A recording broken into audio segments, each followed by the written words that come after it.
তারপরে এখানে বলছে যিশু জেরুসালেমে প্রবেশ। পরে যখন তাহারা জেরুসালেমে নিকটবর্তী হইয়া জৈতুন পর্বতে বৈসফি ও বৈথিনিয়া গ্রামে আসিলেন, তখন তিনি আপন শিষ্যদের মধ্যে দুজনকে পাঠাইয়া দিলেন, তাহাদিগকে বলিলেন, তোমাদের সম্মুখে এই গ্রামে যাও, তথা প্রবেশ করিবার মাত্র একটি গর্দভ শাবক বাঁধা দেখিতে পাইবে, তার উপরে কোনো মানুষ কখনো বসে না, সেটিকে খুলিয়া, তার মানে সে জানে কোন গাধা আছে, সে ওর উপরে আজ পর্যন্ত কেউ বসেনি, তিনিই ওর উপরে বসবে।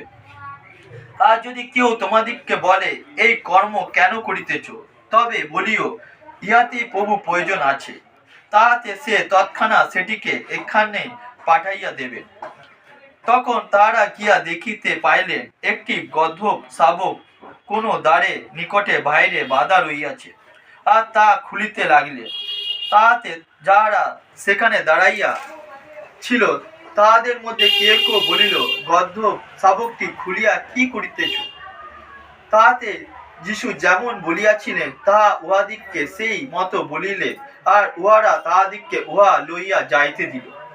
পরে তারা সেই গর্দভ শাবককে যিশুর নিকটে আনিয়া তার উপরে আপনাদের কাপড় পাতিয়া দিলেন, আর তিনি তাহা উপরে বসিলেন।